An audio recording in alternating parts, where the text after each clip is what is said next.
It's your summer. What the bird is barbecuing. G'day jabronis and fans of the NPL Minors. It is the Verd here, coach of the Tampa Bay Frogadiers, and we are here for the Week 4 matchup. So we're currently doing really well for the start of our season. We've had back-to-back 3-0 wins, and we're currently chilling with 3 wins, no losses, and +8 differential, sitting second right now in our conference. However, Monotui, coach of the Tampa Bay Lux Race, he ended up losing his Week 4 match. So this opens the door for us. If we can get a win this week, we'll move ourselves up to number 1 in the conference, and potentially, if we get a big win, we could be equal first in the entire league. So that would be awesome if we could do that. Hopefully we get the job done. But this week we're up against Fries, or Frieslander, coach of the Rotterdam Staraptors. Really good guy, does a lot of help for the analysts, so I really appreciate him. Go check him out for sure. But he has a very scary team. Very good offensive team. The defensive side is also very nice, but I have ways, I think, to break it. So I'm going to kind of break down my team that I had designed for this week, and then we're going to get into the battle as always. So, just pulling up the team. Why is that there? Okay, cool. Pulling up the team here, and you can see that, you know, Fries has a lot of very scary offensive threats. Scholar P can just set up on my team and just do absolute bits. Zard is probably the biggest issue actually to this team. I'll tell you now. The biggest mon that I was really worried about going into this week was Dragon Dance Charizard Y. That thing destroyed my team. I did not have switch-ins for that monster, so that was definitely something a little bit scary, but breaking down kind of what I brought. So, Celesteela as a physically defensive mon was just so good. It was able to wall Staraptor, Scolipede, could take hits from Electivire and Nidoking on both sides of the spectrum there, and could retaliate with some really nice moves. Like Rock Slide plus Earthquake was actually amazing coverage for his team. I felt that he wouldn't bring Ferrothorn because it was pressured by a lot of my mons, and normally Celesteela packs Flamethrower, so not exactly ideal. So I decided to go with Leech Seed plus Protect because in Mox I found it working really well, just being able to wear down a lot of his mons. So, excuse me, definitely something that I was really keen to use. Up next, so basically like this thing basically is designed to just take hits from his physical threats and then also dish out some damage in return. But moving on here, we have Shibata, our Sugarberry kind of mixed defensive Toxapex. So basically the premise of the Toxapex was to deal with both forms of Charizard. So if he is the main special attacking set, then this just eats that up for days. And if he is the physical set, then I also have the Sugarberry. I have Toxic, so I can start wearing it down over time. I can kind of start, you know, working it over. Poison Jab plus Liquidation is really important. Poison Jab is so that I don't get completely walled by Finny, and especially don't get walled by Carmine Finny. I want to be able to wear that thing down by going for jabs, and eventually, if the Surge isn't up, then I can go for the Toxic, and then Finny's kind of shut down. Also, gives me a way of damaging Finny if it goes for Taunt and stuff, so that's another thing to look out for. And Liquidation was there, so I don't get set up on by Sub-Scolipede, and also to actually hit things like the Zard and the Nidoking hard. For instance, like I can just stall out Zard's Sun, and then Liquidation is doing over half to a Charizard Y. So that was really important for me. Lots of bulk, so I can take plenty of hits and just recover off and just do the fun stuff. Up next, we have like a semi-win con for this game. I'd say this and Sceptile are the 2 big win cons, but Alolan Muck was really nice in this matchup because the Curse set like pretty much just destroyed him. Like he had Finny, but Finny, other than Nature's Madness, can't really do much to Muck. And again, like I said, once the Surge is over, then I can get the chance to poison him, and that's huge. He does have Blaziken, but after a few curses, Blaziken doesn't scare me.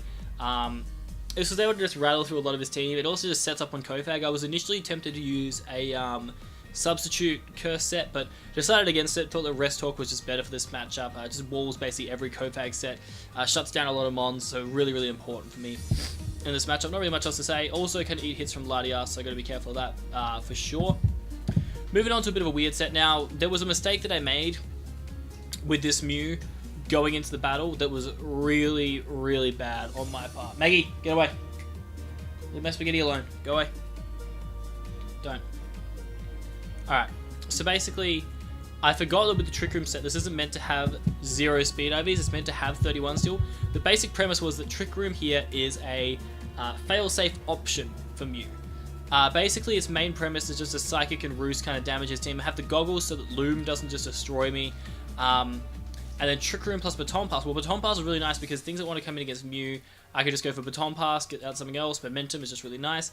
And then Trick Room was there because of this guy. So Alolan Marowak actually just decimates his team. By itself, He doesn't have a lot of switch-ins. Finny is the only thing that can come in safely on the dual stabs of Alola Marowak, and I have Thunder Punch for that thing, so he didn't have a lot of switch-ins at all for this monster, and the aim was just to get up late Trick Room, then go for the slow Baton Pass as his slower Mon, his Mon that would be slower than me, would be faster in Trick Room, would go for me, and then, you know, go from there. So yeah, I'm just going to pause for 1 second. Alrighty, for some reason I forgot that I was still in a Discord call that everybody left from, so that was my bad. I almost made a mockery of that one. But regardless, moving on from this, we do have... what do we have? Just had a mental blank. So basically the Marowak just breaks through his team. This is really, really good. And then finally we got probably the big player in this match, and that is my Mega Sceptile. In this matchup, Mega Sceptile is really, really strong. Just the overall moveset of it. Like, I initially had Dragon Pulse over Hidden Power Fire. I decided to go with Hidden Power Fire because I like it more for Ferrothorn to shut that thing down. But Earthquake plus Rock Slide as a mixed attacker is just phenomenal. Being able to get rid of things like Zard, Nidoking, Electivire, all that, and then Giga Drain still doing tons. It's a fantastic set. I can run a Lonely Nature and still outspeed everything on his team, so just go watch out for those Scarfers. But yeah, this is basically the team, guys. What I'm going to do now is jump into that battle, and you're going to see how the Tampa Bay Frogadiers go in their Week 4 match. Alright guys, so here we are with the battle itself.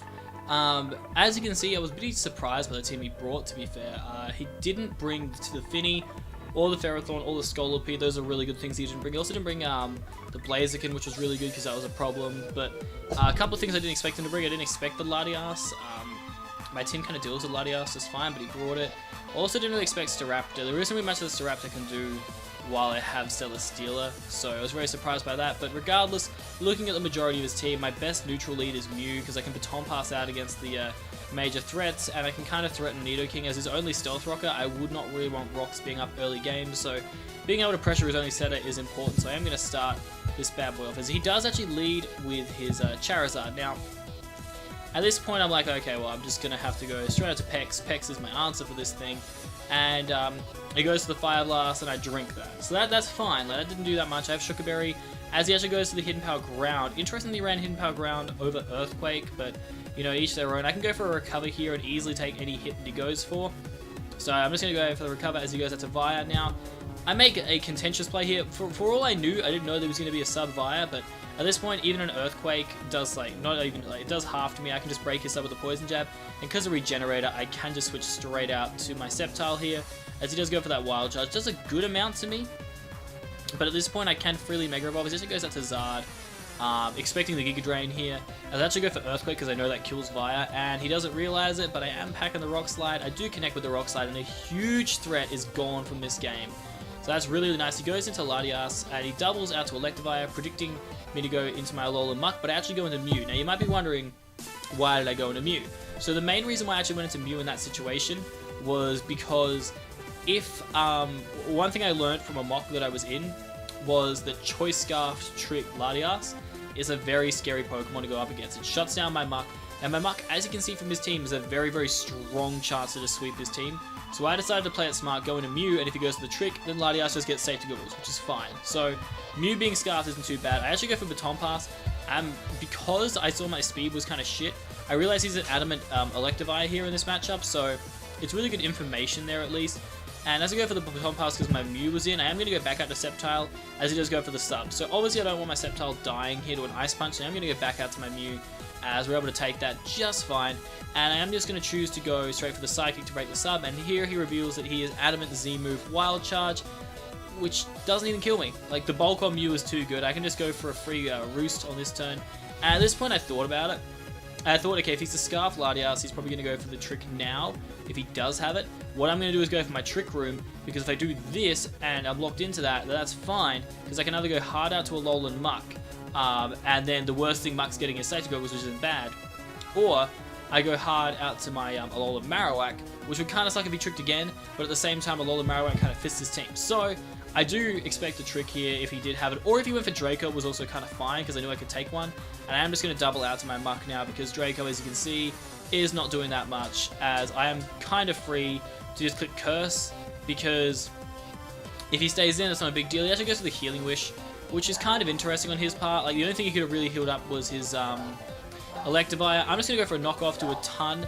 And as it turns out, the reason he goes for Thunderbolt there is because he didn't have the Earth Power. Now, if he did have Earth Power, after I knocked off the Life Orb, Earth Power would not kill me.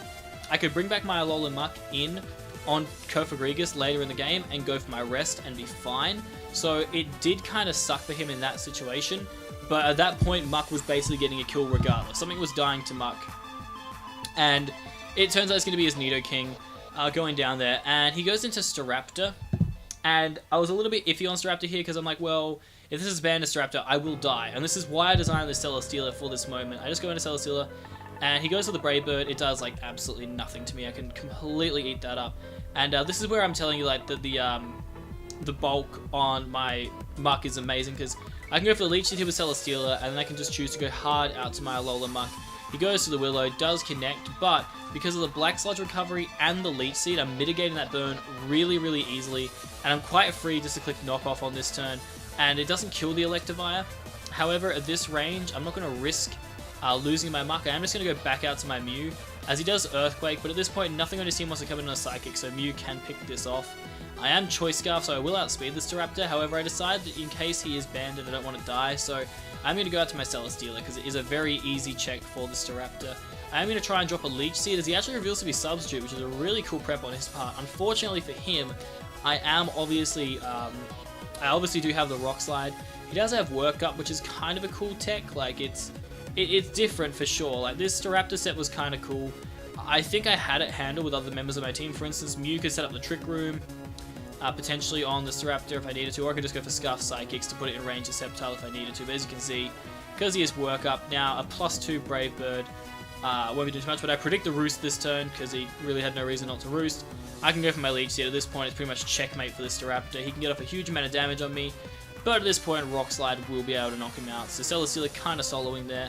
I get my Beast Boost, and he goes into Kofag, and I realize like the game is pretty much lost for him. I'm just going to go for Leech Seed because Crit Shadow Ball doesn't kill me, as you can see, and what I can do here is actually just go hard out to my Alolan Muck while he is Leech Seed, and basically the game is now done, and we are going to win this one. A very resounding 6-0, which is not a result I normally get a lot. Despite my records, it's not a result I get a lot. He is just going to spam Pain Splits. This is kind of a bit back and forth, but basically what I'm just going to do is like Sleep Talk, and this is pretty much done because I get my Curse up, which basically means that Knockoff is just going to get rid of this Kofag pretty consistently.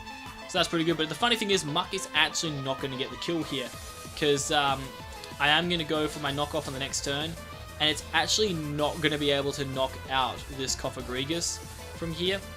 And as I go for it, I do get the Poison Touch, I'm pretty sure as well, but the problem for me is at the range where it's actually going to die to my Celesteela's Leech Seed before anything else, so Celesteela actually gets the kill there, but we are going to rack up a 6-0 win. That's huge for us. That now takes us to 4-0 with a +14 differential in the minors. Only 3 weeks left. Basically, all we have to do now is win our next game against Ashton Akai and the AS Rowlets, and we will have clinched playoffs. So that's massive. If we can do that, that's freaking huge. That's awesome. But GG to Fries, go check out his channel, guys. He's a really good guy, great analyst for the NPL. And yeah, he's had a bit of an up and down season. I think his team's still good, and I still think he has a good chance of doing some good things if he just, picks it back up. He could still go 3-4, and that would be really, really nice for him. But we right now are the equal best team right now in the league. Us and Rob Jr., coach of the Gotham City Golix, are both 4-0 with +14. We're on completely different conferences though, but right now we are a win ahead of Mono, and we play Mono in week 7, so basically 2 weeks to go here against Eric and then Tone. If we can win those two, it sets up a really good game against Mono for sure. But right now I'm just trying to take it one game at a time. We did rack up our 4th win in a row. We're in a really good form right now. I want to keep it going, but there are a few transactions that I want to talk to you guys about that I have made.